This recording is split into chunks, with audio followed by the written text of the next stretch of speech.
1980. ആ സമയത്ത് 15 വയസ്സ്. ഗവൺമെൻറ് ടെസ്റ്റ് ഉണ്ട്.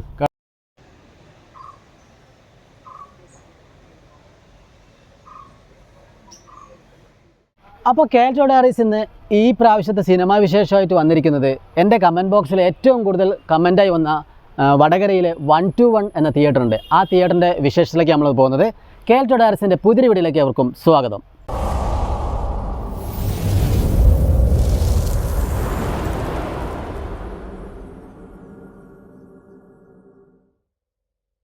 അപ്പോൾ വടകരയിലുള്ള പ്രൈവറ്റ് ബസ് സ്റ്റാൻഡിന് നേരെ എതിർവശം റെയിൽവേ ക്രോസിൻ്റെ ഒക്കെ അടുത്തായിട്ട് 121 എന്ന തിയേറ്റർ പ്രവർത്തിക്കുന്നത്. നമ്മുടെ കമൻറ്റ് ബോക്സിൽ ഏറ്റവും കൂടുതൽ കമൻറ്റ് ചെയ്ത നമ്മുടെ പ്രേക്ഷകൻ കൂടിയായ അതുൽ എന്ന് പറയുന്ന ഒരു വ്യക്തിയുണ്ട്, വടകരയിൽ താമസിക്കുന്ന പുള്ളിക്കാരൻ. നമ്മുടെ എല്ലാ വീഡിയോയും കാണാറുള്ളതാണ്. പുള്ളിക്കാരൻ പറഞ്ഞിട്ടുള്ള ഒരു തിയേറ്ററാണ് ഈ 121 എന്ന തിയേറ്റർ. നമ്മൾ ഇതിൻ്റെ വിശേഷത്തിലേക്കാണ് പോകുന്നത്. അപ്പോൾ നമ്മളിവിടെ പാർക്കിങ്ങിലാണ് നിൽക്കുന്നത്. പാർക്കിംഗ് നോക്കി നമുക്ക് നല്ല മരങ്ങളൊക്കെ വളർന്ന് അടിപൊളി സെറ്റപ്പിലാണ് പാർക്കിങ്ങിലൊക്കെ ഉള്ളത്. നല്ല ഇൻ്റർലോക്കും കാര്യങ്ങളൊക്കെ ചെയ്തിട്ടുണ്ട്. നല്ല മനോഹരമായിട്ട് തന്നെയാണ് പാർക്കിംഗ് ഉള്ളത്. നല്ല തണലുണ്ട്, അതാണ് ഏറ്റവും കൂടുതൽ പ്രത്യേകത. അപ്പോൾ ഈ ഫ്രണ്ട് ഭാഗത്തേക്കാണ് തിയേറ്ററിൻ്റെ വിശേഷം കാര്യങ്ങളൊക്കെ വരുന്നത്. നമ്മൾ നേരെ അങ്ങോട്ട് പോകാം.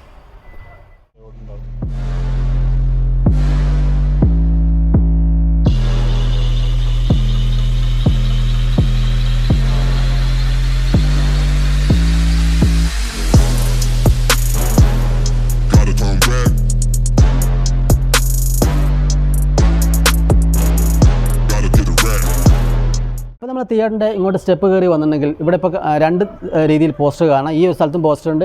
പിന്നെ ആ ഒരു സ്ഥലത്ത് ഇപ്പോൾ കളിച്ചുകൊണ്ടിരിക്കുന്ന ഓഫീസ് ഇൻചാർജ്, നല്ല അടിപൊളിയായിട്ട് കളിച്ചുകൊണ്ടിരിക്കുന്ന സിനിമയാണ് ഓഫീസർ ഇൻചാർജ്. പിന്നെ ദാസേട്ടൻ്റെ സൈക്കിൾ എന്ന് പറഞ്ഞാൽ പുതിയ സിനിമ കളിക്കുന്നുണ്ട്. മമ്മൂടിൻ്റെ വരാൻ പോകുന്ന സിനിമ ബസൂക്ക, അടിപൊളി ലുക്കുള്ള സിനിമയാണ്. പിന്നെ അതേപോലെ തന്നെ ഇവിടെ ഒരു ഗ്ലാസും കൊണ്ട് പണിത ഒരു ചെറിയൊരു ഡോറും കാര്യങ്ങളൊക്കെ ഇവിടെ കൊടുത്തിട്ടുണ്ട്, വളരെ മനോഹരമായിട്ട്. പിന്നെ അതേപോലെ ഇവിടെയാണ് ബോക്സ് ഓഫീസ് വരുന്നത് കേട്ടോ.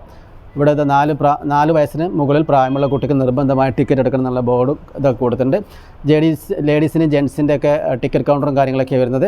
പിന്നെ അതേപോലെ ഇവിടുത്തെ സീറ്റ് നമ്പറും ഒക്കെ കൊടുത്തിട്ടുണ്ട്. 130 രൂപയാണ് ഇവിടുത്തെ ടിക്കറ്റ് ചാർജ് വരുന്നത്. ബുക്ക് മൈ ഷോ ആണ് ഓൺലൈൻ ആപ്പ്. അപ്പോൾ നമ്മൾ ബോക്സ് ഓഫീസിൽ നിന്ന് ടിക്കറ്റൊക്കെ എടുത്ത് ഈ ഗ്രില്ല് വഴി ഇങ്ങോട്ട് വന്നു കഴിഞ്ഞിട്ടുണ്ടെങ്കിൽ നമുക്ക് ഒരൊറ്റ വ്യൂ തന്നെയാണ് സ്ക്രീൻ 1ഉം സ്ക്രീൻ 2ഉം കിടക്കുന്നത്. അപ്പോൾ ഈ പോകുന്ന ഭാഗത്തിന് നമുക്ക് ഇവിടെ ഒരു കഫ്റ്റീരിയ ഉണ്ട്. അത്യാവശ്യം സ്നാക്സും കൂൾ ഡ്രിങ്ക്സൊക്കെ ഉള്ളത്, ഐസ്ക്രീമൊക്കെ ഉള്ള അത്യാവശ്യം കുഴപ്പമില്ലാത്ത കഫ്റ്റീരിയയും കാര്യങ്ങളൊക്കെ ഇവിടെ ഉണ്ട്. കൂൾ ഡ്രിങ്ക്സൊക്കെ ഉണ്ട്, കപ്പ് ചിപ്സ്, അതേപോലെ തന്നെ എല്ലാ സംഭവങ്ങളും ഇവിടെ സജ്ജീകരിച്ചിട്ടുണ്ട്. ഈ ഒരു ഭാഗത്തു കൂടി നമുക്ക് സ്ക്രീൻ 1ലേക്ക് പോകുന്നത്. അപ്പോൾ നമുക്ക് സ്ക്രീൻ 1ൻ്റെ ഉള്ളിലോട്ട് കയറിയിട്ട് വരാം. അപ്പോൾ നമ്മൾ വടകരയിലെ 121 തിയേറ്ററിൻ്റെ സ്ക്രീൻ 1ലാണ് നിൽക്കുന്നത്. അപ്പോൾ സ്ക്രീൻ 1ലേക്ക് വരുമ്പം ഒരു ഗ്രീൻ മയം തന്നെ പറയാം. ഗ്രീൻ സ്പോട്ട് ലൈറ്റുകൾ കൊണ്ട് മൊത്തത്തിൽ നിറഞ്ഞിരിക്കുകയാണ് ഈ സ്ക്രീൻ 1 എന്ന് പറയുന്നത്. വളരെ മനോഹരമായി ഡിസൈൻ ചെയ്ത തിയേറ്ററാണ് സ്ക്രീൻ 1. പിന്നെ അതേപോലെ തന്നെ ഈ സ്ക്രീനിൻ്റെ പ്രത്യേകത എന്ന് പറയുന്നത് ഡോൾബി അറ്റ്മോസ് ആണ് ഈ സ്ക്രീനിൻ്റെ പ്രത്യേകത വരുന്നത്. അതേപോലെ തന്നെ ഫ്രണ്ടിൽ 6ഓളം സബ് വൂഫറുകൾ ഇവിടെ അടുക്കി വെച്ചിട്ടുണ്ട്. അത് സ്ക്രീനിൻ്റെ തൊട്ട് താഴെയാണ് കൊടുത്തിരിക്കുന്നത്. പിന്നെ അതേപോലെ ഡോൾബി അറ്റ്മോസിന് വേണ്ടി ഉപയോഗിച്ചിരിക്കുന്ന സ്പീക്കർ എന്ന് പറയുന്നത് പൾസിൻ്റെ സ്പീക്കറാണ്. ഈ ഒരു ഭാഗത്ത് 6ഓളം സ്പീക്കറാണ് സെറ്റ് ചെയ്ത് വെച്ചിരിക്കുന്നത്. അതിനെ സപ്പോർട്ട് ചെയ്യാൻ വേണ്ടി ഒരു സബ് വൂഫറും കൊടുത്തിട്ടുണ്ട്. പിന്നെ ഓവർ ഹെഡ് സ്പീക്കേഴ്സായിട്ട് അറ്റ്മോസിൻ്റെ ആവശ്യത്തിന് ഈ ഒരു ഭാഗത്ത് 6 സ്പീക്കറാണ് കൊടുത്തിരിക്കുന്നത്. ആ ഒരു ഭാഗത്തും 6 സ്പീക്കറാണ് കൊടുത്തിരിക്കുന്നത്. 16 ചാനൽ രജിസ്റ്റേർഡ് ഡോൾബി അറ്റ്മോസ് ആണ് സ്ക്രീൻ 1ൽ ഉപയോഗിക്കുന്നത്. അപ്പോൾ ഈ സ്ക്രീൻ 1ൽ സീറ്റിനെ കുറിച്ച് പറയുകയാണെങ്കിൽ ഒരു ബ്ലൂ കളർ ഡിസൈനാണ് വരുന്നത്. അതിൽ ചെറിയ വേറെ പ്രത്യേക ഡിസൈനും കാര്യങ്ങളൊക്കെ കൊടുത്തിട്ടുണ്ട്. പിന്നെ അതേപോലെ തന്നെ ഹെഡ് വെക്കുന്ന ഭാഗത്ത് ഒരു ബ്ലാക്ക് കളറിലാണ് കൊടുത്തിരിക്കുന്നത്. വേറെ ബാഡ്ജൊന്നുമില്ല. പിന്നെ അത് കപ്പ് ഹോൾഡർ ഇല്ല, നോർമൽ സീറ്റാണ് വരുന്നത്. അത്യാവശ്യം കുഴപ്പമില്ലാത്ത പുഷ് ബാക്ക് സീറ്റും കാര്യങ്ങളൊക്കെയാണ് വരുന്നത്. നല്ല രീതിയിൽ തന്നെ സീറ്റ് അറേഞ്ച് ചെയ്ത് വെച്ചിട്ടുണ്ട്. ചെറിയൊരു കർവ് മോഡലാണ് ഈ സീറ്റ് വരുന്നത്. ഇതിന് വേറൊരു പ്രത്യേകത എന്ന് പറയുന്നത് 2 വഴി കൊടുത്തിട്ടുണ്ട് ഈ തിയേറ്ററിൽ. അതുകൊണ്ട് തന്നെ നമുക്ക് കയറി വരാനും ഇറങ്ങി പോകാനും വളരെ അടിപൊളിയായിരിക്കും. 130 രൂപയാണ് ടിക്കറ്റ് ചാർജ് വരുന്നത്. അപ്പോൾ നേരെ സ്ക്രീനിലേക്ക് പോവുകയാണെങ്കിൽ സ്ക്രീൻ 36 അടിൻ്റെ സിൽവർ സ്ക്രീനാണ് വരുന്നത്. 3Dയും എല്ലാം കളിക്കാൻ പാകത്തിനുള്ള കാര്യങ്ങൾ ഇവിടെ സെറ്റ് ചെയ്ത് വെച്ചിട്ടുണ്ട്. ഇവിടുത്തെ പ്രൊജക്ഷൻ എന്ന് പറയുന്നത് 4K പ്രൊജക്ഷനാണ്. നല്ല അടിപൊളി ഒരു ആംബിയൻസിലാണ് സ്ക്രീൻ സെറ്റ് ചെയ്ത് വെച്ചിരിക്കുന്നത്. സ്ക്രീനിൻ്റെ 2 ഭാഗത്തും ബ്ലാക്ക് അക്കസ്റ്റിക് ചെയ്തിട്ടുണ്ട്. അതുകൊണ്ട് തന്നെ നല്ല ക്ലാരിറ്റി ആയിരിക്കും എടുത്ത് കാണാൻ വേണ്ടിയിട്ട്. അപ്പോൾ നമ്മൾ നേരെ ഇൻറ്റീരിയറിലേക്ക് പോയാലോ. ഇൻറ്റീരിയറിലേക്ക് ഇവിടെ നോക്കിയിട്ടുണ്ടെങ്കിൽ ഏറ്റവും ടോപ്പിലേക്ക് മേലെ സീലിങ്ങിൽ ബ്ലാക്ക് ഗ്രീൻ ഒരു കോമ്പിനേഷൻ, പ്രത്യേക കളർ കോമ്പിനേഷനാണ് വരുന്നത്. നമുക്ക് കറക്റ്റ് മനസ്സിലാവുന്നില്ല. പിന്നെ അതേപോലെ ഗ്രീൻ സ്പോട്ട് ലൈറ്റ് കൊടുത്തിട്ടുണ്ട്. അതിന് തൊട്ട് ഭാഗത്തേക്ക് സ്പീക്കറൊക്കെ വെക്കുന്ന ഭാഗത്തേക്ക് വൈറ്റ് വർക്കാണ് ചെയ്തു വെച്ചിരിക്കുന്നതെങ്കിൽ പോലും ഈ ഗ്രീൻ സ്പോട്ട് ലൈറ്റ് ഉള്ളതുകൊണ്ട് നമുക്ക് ഗ്രീനായി തോന്നുന്നു. സ്പീക്കറിന് തൊട്ട് മുകളിലായിട്ട് AC-ൻ്റെ വെൻറ്റിലേഷനൊക്കെ കൊടുത്തിട്ടുണ്ട്. പിന്നെ തൊട്ട് താഴെയായിട്ട് നമുക്കിവിടെ അക്കസ്റ്റിക് വർക്ക് കൊടുത്തിട്ടുണ്ട്. പിന്നെ അതേപോലെ തന്നെ ആ അക്കസ്റ്റിക് വർക്ക് കഴിഞ്ഞ പിന്നെ ഭാഗത്ത് നമുക്ക് പിന്നെ മരം കൊണ്ടുള്ള വുഡിൻ്റെ വർക്കാണ് കൊടുത്തിരിക്കുന്നത്. പിന്നെ താഴേക്ക് നോക്കുകയാണെങ്കിൽ മൊത്തം ടൈല് പാകിയിട്ടുള്ള നല്ല മനോഹരമായ വൃത്തി തന്നെ കൊണ്ടുനടക്കുന്ന ഒരു ഫ്ലോറാണ് നമുക്ക് കാണാവുന്നത്.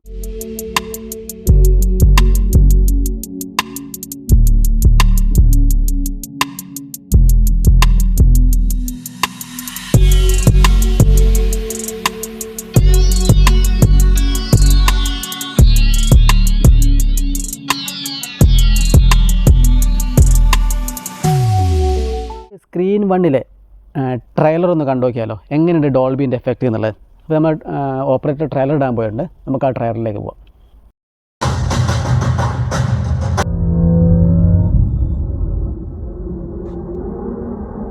This is Dolby Atmos, the world's first object-based cinematic audio. With powerful moving audio that transcends from channels to moving around you with pinpoint accuracy.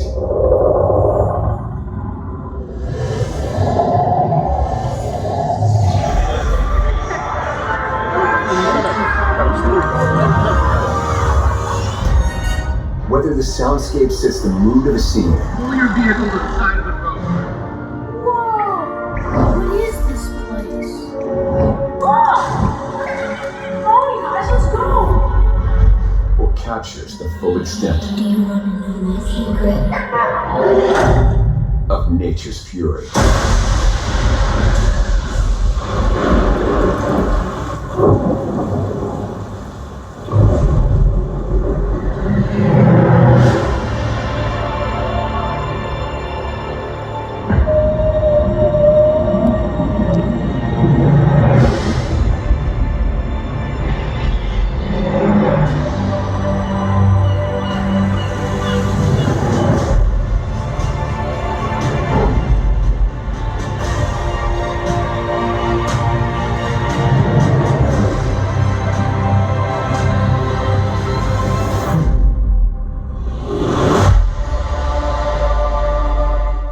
അപ്പോൾ ട്രെയിലറൊക്കെ കണ്ടില്ലേ, അടിപൊളിയായിരുന്നില്ലേ?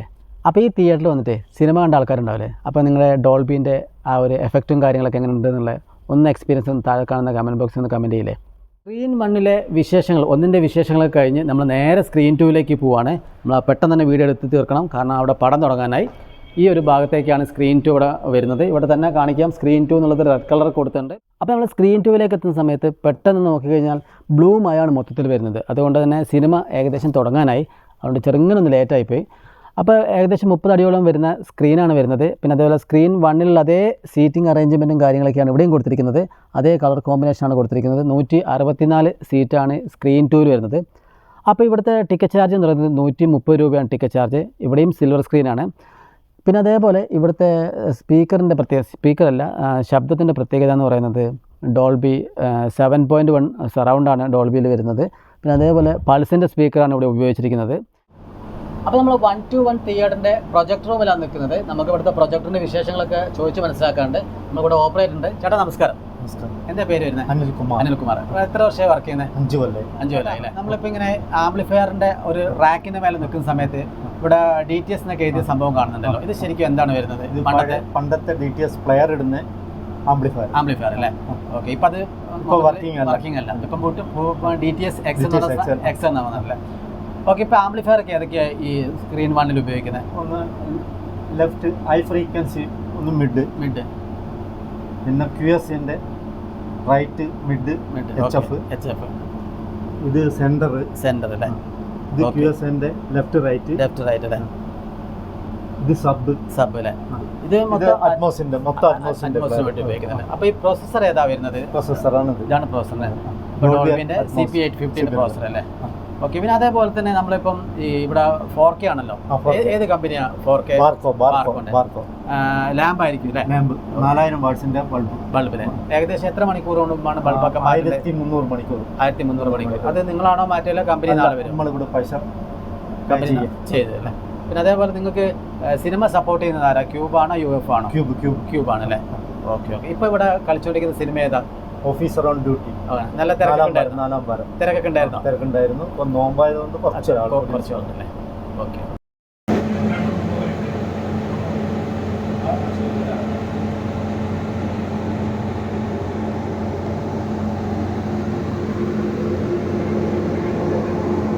അപ്പോൾ നമ്മൾ തിയേറ്റർ ഫീൽഡിൽ ഓപ്പറേറ്റർ എന്നൊക്കെ നമ്മളിങ്ങനെ കേട്ട് കേൾവി മാത്രമേ ഉള്ളൂ. അപ്പോൾ എങ്ങനെയാണ് നമ്മൾ ഒരു ഓപ്പറേറ്റർ ആകുന്നത്? അപ്പോൾ അതേപോലെ തന്നെ ഞാൻ തിയേറ്ററിൻ്റെ വീഡിയോ ചെയ്യുന്നതുകൊണ്ട് അപ്പോൾ അധികം ആൾക്കാരും പേഴ്സണലായിട്ട് വിളിച്ച് ചോദിക്കാറുണ്ട് എങ്ങനെയാണ് സിനിമ ഓപ്പറേറ്റർ ആവുന്നത് എന്നുള്ളത്.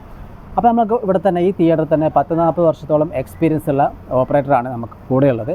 അപ്പോൾ നമുക്ക് എങ്ങനെയൊക്കെയാണ് ഓപ്പറേറ്റർ ആവാം, ഈ ഒരു ഇതിലേക്ക് എത്തിപ്പെടാം, അതുപോലെ തന്നെ പണ്ടത്തെ സിനിമ സംവിധാനങ്ങളൊക്കെ എങ്ങനെയൊക്കെയാണ് ഓടിച്ചുകൊണ്ടിരുന്നത്, അന്ന് എങ്ങനെയാണ് ഓപ്പറേറ്റർ ആയെന്നൊക്കെ നമുക്ക് അദ്ദേഹത്തോട് ചോദിച്ച് മനസ്സിലാക്കാം. അപ്പം ചേട്ടൻ ഈ നമ്മുടെ തിയേറ്റർ ഫീൽഡിലേക്ക്, സിനിമാ ഫീൽഡിലേക്കല്ല തിയേറ്റർ ഫീൽഡിലേക്ക് വന്ന സമയം ഏത് വർഷമാണ് വന്നത്? 1980 കാലഘട്ടങ്ങളിലാണ് അല്ലേ? എത്ര വയസ്സുണ്ടാവുക സമയത്ത്? സമയത്ത് 15 വയസ്സ്. എവിടെയാണ് ഇതൊക്കെ പഠിച്ചത്? തിക്കോടി റോഷ്നി ടാക്കീസ് അവിടെയാണ് പഠിച്ചത്. അവിടെ നിന്നാണ് ലൈസൻസ് എടുക്കുന്നത്. ആ ലൈസൻസ് എടുക്കുന്ന പറഞ്ഞാൽ വേറെ എന്തെങ്കിലും പ്രത്യേക ഗവൺമെന്റ് ടെസ്റ്റ് ഉണ്ട്, ഗവൺമെന്റ് ഇൻസ്പെക്ടറേറ്റിന്റെ ടെസ്റ്റ് ഉണ്ട് അല്ലേ? പ്രാക്ടിക്കൽ ടെസ്റ്റ് ഉണ്ട്. അത് കഴിഞ്ഞാൽ നിങ്ങൾക്ക് ലൈസൻസ് തരും. ഒരു ചോദിക്കുന്ന ചോദ്യത്തിനൊക്കെ ഉത്തരം കറക്റ്റ് ആയിരിക്കണം. ആ കാലഘട്ടത്തിൽ എന്ത് തരം പ്രൊജക്ടറൊക്കെ ആയിരുന്നു? പ്രൊജക്ടർ ദേവി, ഫോട്ടോഫോൺ, പവർ, വെസ്ട്രെക്സ്, അന്ന് കാർബണാണ് കത്തുന്നത്. അപ്പോൾ നമ്മളൊരു കാർബണിൻ്റെ റീല് വെക്കുകയാണെങ്കിൽ എത്ര നേരം? ഒരു കാർബൺ ഒരു 1.5 മണിക്കൂർ. പിന്നെ ഇന്റർവെല്ലിന് പിന്നെയും മാറ്റണം. ഓക്കെ. ആ സമയം വരെ നിങ്ങൾ അവിടെ ഇരിക്കണം. പ്രൊജക്ടറിന്റെ അടുത്തപ്പോൾ ഉണ്ടാവണം. അപ്പോൾ ഏത് കാലത്തിന് ശേഷമാണ് ഈ ഡിജിറ്റൽ യുഗത്തിലേക്ക്? ഡിജിറ്റൽ 2005 ശേഷം. ശരിക്കും ഇവിടെയൊക്കെ വന്ന 2005 ശേഷമാണല്ലേ? ഓക്കെ. അപ്പം ഇപ്പോഴാണ് കുറച്ചും കൂടെ ഫ്രീ ആണ്. ചൂടുവെള്ളണ്ട. പടം ഓണാക്കുക, പിന്നെ ഇന്റർവെല്ലിന് അവിടെ സ്റ്റോപ്പ് ചെയ്യുക, അവിടെ നിൽക്കുക. ആ ഒരു രീതിയിലേക്ക് മാറിയിരിക്കുകയാണ്. പിന്നെ അന്ന് നല്ല കഷ്ടപ്പാടായിരുന്നു. ചൂട് കൊള്ളണം, നല്ലോണം ചൂടാണ്. ഇപ്പം ചൂടില്ല, എ സിയിൽ വർക്ക് ചെയ്യുക. ആ രീതി ഷോപ്പ് ബ്രേക്ക് ആവില്ല. ഓക്കെ. പിന്നെ നമ്മളെ ചേട്ടൻ പഠിക്കുന്ന സമയം മുതലുള്ള പ്രൊജക്ടറിലൊക്കെ DTS ആയിരുന്നല്ലോ ആ സമയത്ത്? ഇല്ല, DTS വന്നിട്ട് ശരിക്കൊരു 20 കൊല്ലത്തോളമായിട്ടുള്ളൂ. 20-25 കൊല്ലം അത്രയേ ആയുള്ളൂ. ആ ഒരു സമയത്ത് അന്ന് പ്ലെയറിന്റെ മുകളിൽ ഡിസ്ക് ഇട്ടിട്ട് പടം കളിക്കുക. ചിലപ്പോൾ ഡിസ്ക് കട്ടായി പോകും. അപ്പോൾ സൗണ്ട് വേറെ വരിക. അങ്ങനത്തെ കുറേ പ്രശ്നങ്ങളുണ്ടായിരുന്നു. ഓക്കെ. അപ്പോൾ അതൊക്കെ അഭിമുഖീകരിച്ചിട്ടാണ് പുതിയ സിസ്റ്റം വന്നത്. ഇപ്പം നല്ല സുഖത്തിൽ ചെയ്യുന്നല്ലേ? ഓക്കെ. അപ്പോൾ ഇത്രയും കഷ്ടപ്പാടിലൂടെയൊക്കെയാണ് ഒരു പ്രൊജക്ടർ ഓപ്പറേറ്ററൊക്കെ ആകുന്ന സിനിമാ ഫീൽഡിൽ. അപ്പോൾ ഇപ്പോൾ ഈ പ്രൊജക്ടർ ഓപ്പറേറ്റർ എന്നൊക്കെ ഇതുണ്ടോ? തസ്തിക പരീക്ഷ നടക്കുന്നുണ്ട്. ഇപ്പോഴും പരീക്ഷ നടക്കുന്നുണ്ട്. അപ്പോൾ ഇപ്പോഴാണ് അന്നേരം പിന്നെ എവിടെ പോയി പഠിക്കുക? തിയേറ്ററിൽ അപ്രന്റീസ് രജിസ്ട്രേഷൻ ചെയ്യണം. തിരുവനന്തപുരം ഇലക്ട്രിക് ഇൻസ്പെക്ടർ അംഗീകരിക്കണം. എന്നിട്ട് ഒരു കൊല്ലം കഴിഞ്ഞിട്ട് എക്സാം വിളിക്കും. അപ്പം നമ്മൾ അപേക്ഷിക്കുക. ആ രീതിയിലാണ്. ഇപ്പം കോഴിക്കോട് അല്ല, തിരുവനന്തപുരത്ത് നിന്നാണ് പരീക്ഷ. ഇപ്പം ക്യൂബിലൊക്കെയാണ് പ്രൊജക്ടർ മാറിയല്ലോ. പണ്ട് ഫിലിം ഓട്ടി കാണിച്ചു കൊടുക്കണം. അപ്പം അതൊന്നുമില്ല, ഇപ്പം റിസ്ക് ഒന്നുമില്ല.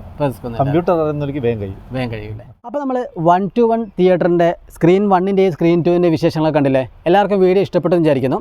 അപ്പോൾ വടകരയുള്ള സുഹൃത്തുക്കൾക്ക് ഈ വീഡിയോ കാണുന്നുണ്ടെങ്കിൽ നിങ്ങൾ ഇവിടെ വന്ന എക്സ്പീരിയൻസ് ഒക്കെ താഴെ കാണുന്ന കമൻറ്റ് ബോക്സിൽ കമൻറ്റ് ചെയ്യുക. അപ്പോൾ പുതിയൊരു സിനിമാ വിശേഷമായി അടുത്ത തവണ കാണാം.